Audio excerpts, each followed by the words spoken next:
Hello there folks, back again for another video. In this one we're going to be having a quick look through the new Orruk Warclans Battletome for Warhammer Age of Sigmar. In a similar vein to what we did with the Slaves of Darkness video, we're just going to be sort of flicking through the book and having a look at it and sort of giving you an overview of what's included in the new book and kind of what they've changed and updated and stuff from the last edition. So the Orruks are one of those factions that had a little bit of a rough ride, I suppose you'd say, in the last edition of the game. The Kruleboyz became the kind of focal point of the Orruk Warclans as part of 3rd edition, because obviously we had the large box set that came with a whole bunch of new orc-style miniatures in there, which were a little bit more themed around the idea of kind of like more sort of like Azog-style orcs, I suppose you'd say. Whilst the Ironjawz were very much the typical orc that you'd expect, so sort of like crashing and bashing their way through stuff and all that kind of thing. The Kruleboyz certainly come at things from a slightly different point of view. So while you have the sort of brutal but cunning style of the Ironjawz, you also have the cunning but brutal element of the Kruleboyz, and that's now been sort of condensed down into the one book, as you can see here. What was quite nice about this particular book is it was the first one that I can think of, I think, that was looking at things beyond the realm of Akshi. So we actually have them looking towards Gur with this book. Although I can't remember whether or not the Chaos Wastes were in the Slaves of Darkness book. Someone tell me if I remember that from the last video I did. There's too much to think about. But yes, this one sort of explores Gur and kind of the situation that's sort of expanded after the events of 3rd edition and the coming of Kragnos, and then by extension the way that things have developed as the Skaven have started to take over the realms. One of the nice things about the Orruks in Warhammer Age of Sigmar, and again it's something that I think is quite nice compared to the way that orcs are kind of typically viewed in Warhammer 40,000, is that they're not inherently like an evil faction. At one point, they would have fought alongside Sigmar as one of his hunters, as they were, quelling the god beasts of the realms. But as things sort of continued, they kind of broke down. Well, their relationship broke down between the two gods, or the three gods, I suppose, in the case of Gorkamorka, and that's where things sort of splintered for them, and they became the rampaging force that they now are. So that means that essentially when you look at Orruks in Warhammer Age of Sigmar, they kind of fulfill a little bit more of that kind of freebooter style ideal, I suggest you'd say, as opposed to kind of just out and out chaotic force running around the galaxy destroying everything because you get in Warhammer 40,000. So there's a little bit of nuance to them. Does that make them nice? I don't think so. I don't think you would invite them round for dinner anytime soon. But there's no reason why you couldn't see some kind of alliances coming together when it comes to the Orruks and other nations beyond just those available for destruction. One of the things that I did quite like about the Orruks is something you see in one of the Warhammer TV animations, where Hamilcar goes to sort of like parley with the Orruks, and they do at least talk to him for a little bit before trying to beat him up. As I say, one of the things that's quite nice about this book as well is that it kind of looks at what's happened with Kragnos and kind of mythologizes it a bit more and explores that and how it interacts with the faction as a whole. Kragnos obviously went off on a little bit of a bender, shall we say, destroying everything in his path, and this kind of picks up the pieces after that. And his endeavors. I also really like the characterization of the Kruleboyz a little bit more. There's a really neat little story in here somewhere where they are coming up on a Chaos Champion, and the Chaos Champion, who's just like this Khorne warrior, says, like, fight me like a real true warrior, and the rest of his men have been decimated and he's the only one left alive, and the Kruleboyz are like, nah, won't do that, and just shoot him in the back and then stab him, which I think is great. And that's very in keeping with the look of the Orruks and kind of how they work. I also think that it's quite nice to see the expansion of the Ironjawz into a little bit more of a fully fleshed out faction, rather than feeling a little bit kind of like halfway house, as it has been over the last little while. Like, for example, you've got the addition of Zogrok Angle Smasher, who's one of the characters for the Ironjawz, and then you've got the new look Ardboys, who were released last year, which was kind of their update on the kit that was initially just, really the old Black Orc kit from Warhammer Fantasy Battles. We also got these new chaps here as well. So obviously we've had the Brutes, but we also got the Brute Rages and the Weird Brute Wreckers as well, who were added in recently. And they're kind of, think of them as almost Slayers, but for the Ironjawz in a way. They're kind of like proving themselves to like get glory that might have been stolen from them. And then the Weird Brute Wreckers are those orcs that have gone wonky, as they say in the fluff for the Orruk Warclans. We also got this, which was the Tuskboar on Morgrunter, and then by extension the Morgrunter with the hacking crew. So this was this was a big new stompy hog that was doing rather well in the meta, I believe. Not that I pay that much attention to it, but it was one of those that was doing quite well in the meta. A couple of new faction terrain pieces were also added, like the Boss Rock Tower, which was good.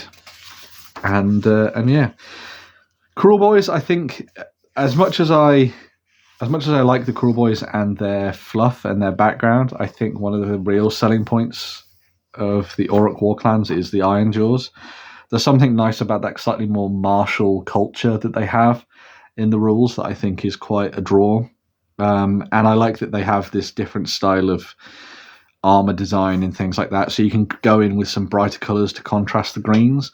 I wouldn't necessarily go for yellow, I don't think. But I think red would be quite nice against the green.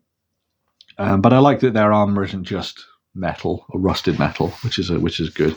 Although, of course, if you're going down the grimdark route, you could always try that if you wanted to.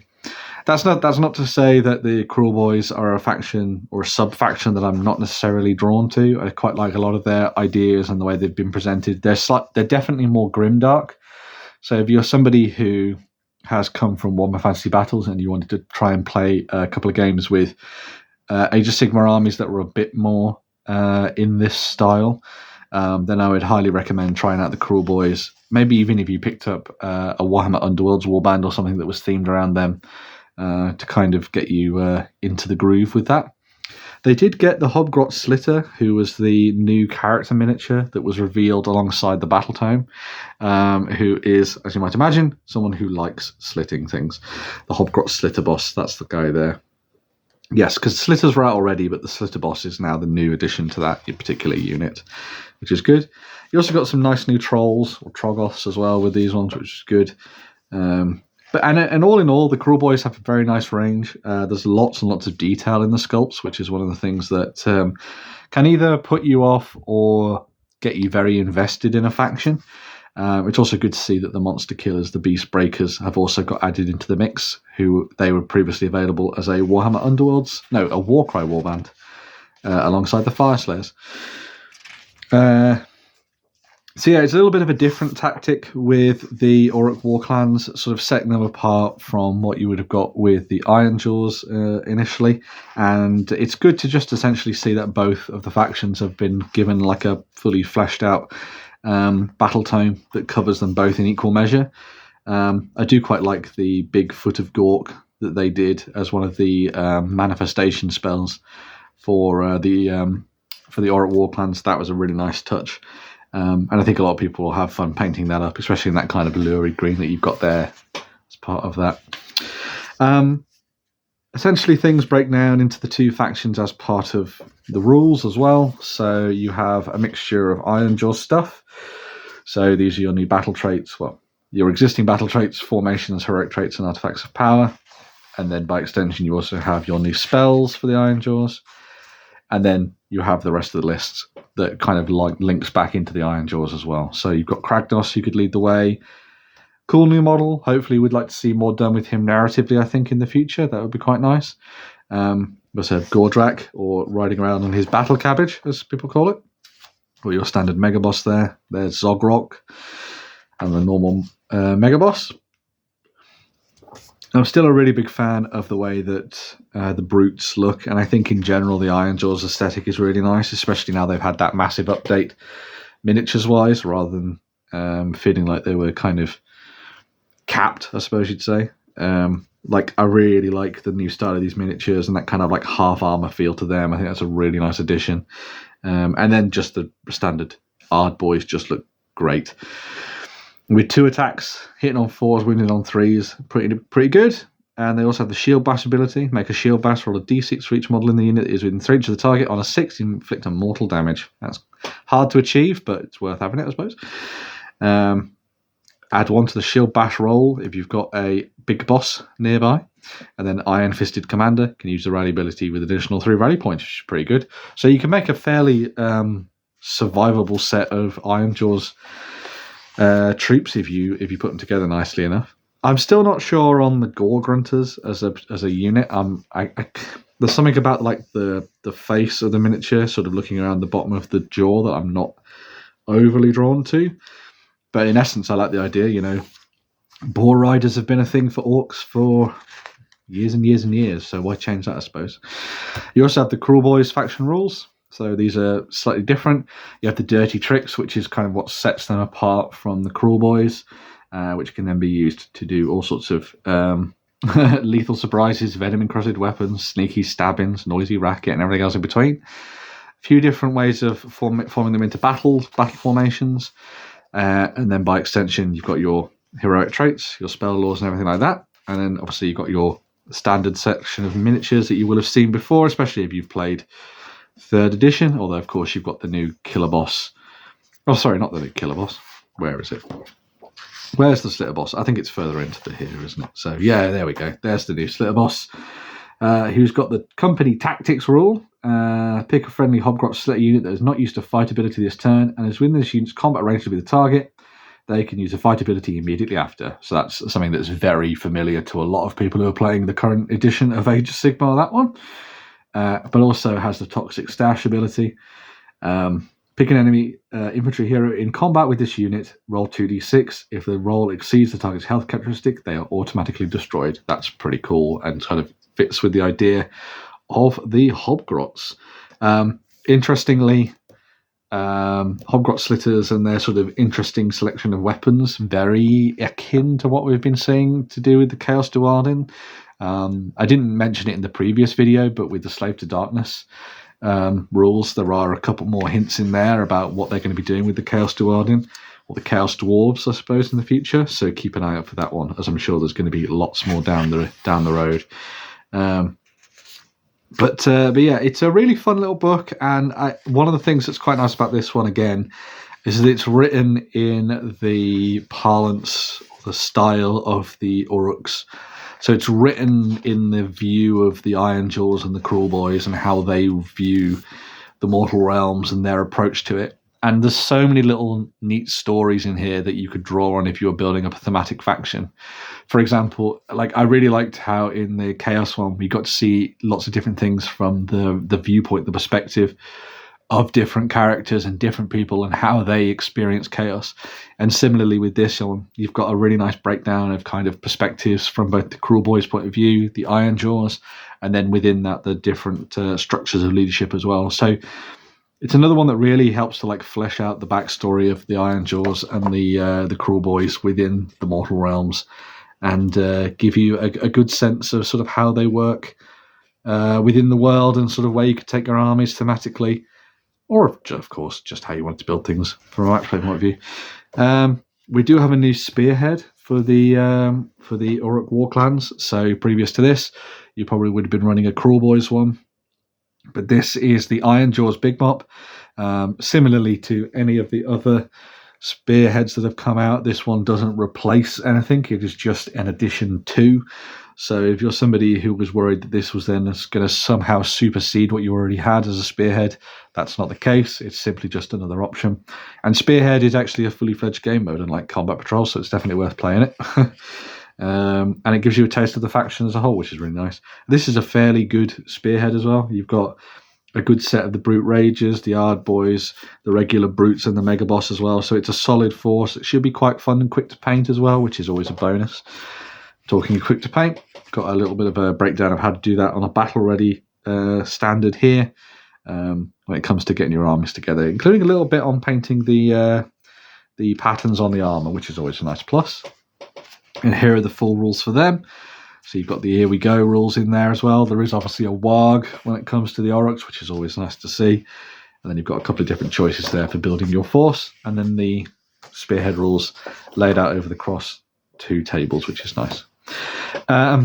As you know, with everything in this Battletome, there's also a little bit more bang for your buck when it comes to the Path to Glory stuff. So you have another Anvil of Apotheosis, which allows you to build either a Ironjawz hero or a Kruleboyz hero, based on 3 different levels of hero type. So you've got the Youth, the Boss, and the Mega Boss. And yes, they have clarified that in the core rules, it did say that you couldn't have anything, couldn't have a leader of 350 points in your army. But yes, you can. So if you wanted to start off playing Path to Glory with a big, hefty hero, you can obviously do that. And you get 50 Destiny points in order to spend on your characters. I kind of think the second level is quite good to come in at, because 30 is enough to get you started in Path to Glory without blowing your beans, which is quite nice. But of course, if you wanted to make some kind of super badass hero to lead the way as Path to Glory, you can obviously have that option, which is nice. Again, you've got your origins and your flaws as well in there, which is always nice, alongside the various battle mounts you could choose from, including the likes of the Maw Grunters and the Maw Crushers, depending on which way you wanted to go. With those, you can obviously use existing plastic models and take them in different directions and do some nice things when it comes to the upgrading. And then you have your mount upgrades and your standard extra upgrades as well, as you can see, which is a nice little section of stuff that is fairly succinct comparably. You then have your 2, actually no, it's 4 paths, isn't it? Because you've got them covering, so you've got 4 paths. So you've got your heroes one for your Ironjawz, and you've also got your non-hero one for the Ironjawz. So we'll just have a look at the couple of ones for the aspiring one. So for an aspiring hero, you can have Eat These Greens, add 1 to the unit's health characteristic, can be quite good. And then Tireless Warmaker, add 1 to the charge rolls for this unit with that particular ability, which is pretty good, I think. And then Path of Smasher for your non-heroes. You have, when they use the redeploy command, they can roll 2 dice instead of 1 and pick either result. Pretty good. And Home Turf.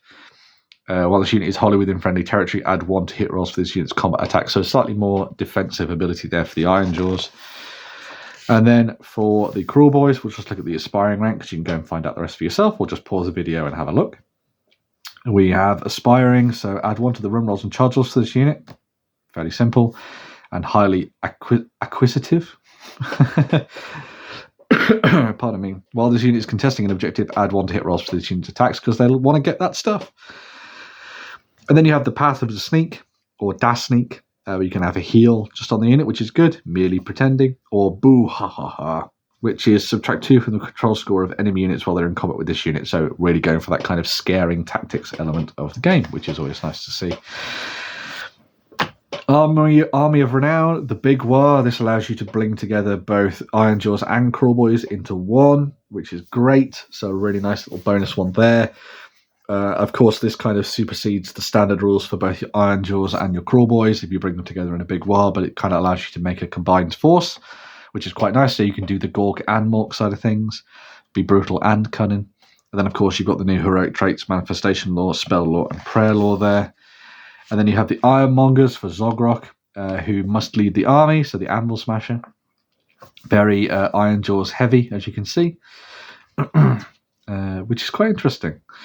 And then you obviously have a variety of different options there too for those people who want to play the Smith. And then you have the Merkvast Menagerie, which is slightly more interesting one for the Kruleboyz to go down if you wanted to try something a little bit different.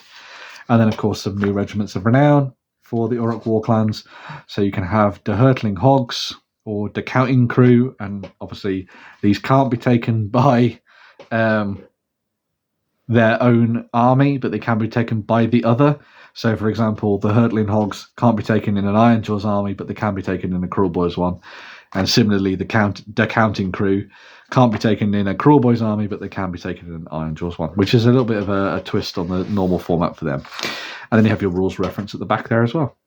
As a whole, I think they've done a really nice job with this Battletome once again. One of the things that's quite nice about this is that it always feels like it's presenting me with something new. I've never really gone down the route of collecting all of the Battletomes and sort of reading through them like I have done with this new edition, but there's just something about the writing and the design and the effort that has been put in by the team at Games Workshop for Age of Sigmar that makes me feel like I want to learn more about it. And so it's been really fascinating reading through the lore and learning a little bit more about them and sort of all the different characters like Zogrok and Clonk and all those type of characters, and sort of how Kragnos fits all into it again as well. So it's been really fascinating having a read through this, and for a faction that I wouldn't necessarily play, but I really liked reading about. I would heartily recommend if you were considering Ironjawz, obviously picking up this book and having a read through it, or if you're just somebody who likes the idea of some of those bonus units and things for the Regiment's Renown, there's obviously a choice to sort of come in and have a look at this. I will say, if you want to get the feeling of like one of these armies for yourself, rather than going out and buying a whole army and going all in, or buying the Spearhead, for example, really have a look at what's available for Warhammer Underworlds, because there's some really good Kruleboyz and Ironjawz warbands that you can pick from, some older than others, but they are all really good and will give you a flavour of the faction before you dive all the way in. So I'd hardly recommend that as well. But yeah, let me know your thoughts in the comments down below on the Ironjawz and the Kruleboyz as part of the new Orruk Warclans Battletome. It's been great having a read through these again and having a look at what Games Workshop have planned for them. I'll be really fascinated to see how they sort of develop things for the Gloomspike Gits next. That's going to be the next army that gets themselves a Battletome, and then obviously the Soulblight Gravelords as well. Going to be very hard to not buy a huge skeleton army for that, similar to my thoughts on Slave to Darkness and the Dark Oath Marauders. But there we go. That's the Orruk Warclans. Drop your thoughts in the comments down below. Let me know what you think. If you enjoy these, please don't hesitate to like, share, subscribe, do all that good stuff. Maybe check out my Ko-fi link and give me a few quid for a cup of coffee or some new paint or something like that. Every little helps, but the most important thing is that you get into the comments and you share your thoughts, and we'll have a conversation. So yeah, thanks for watching, guys, and I'll be back in another video very, very soon. Going to be exploring more of the Mortal Realms, more of Middle-earth, and everything else in between. So thank you very much, and I'll see you guys soon. Bye for now.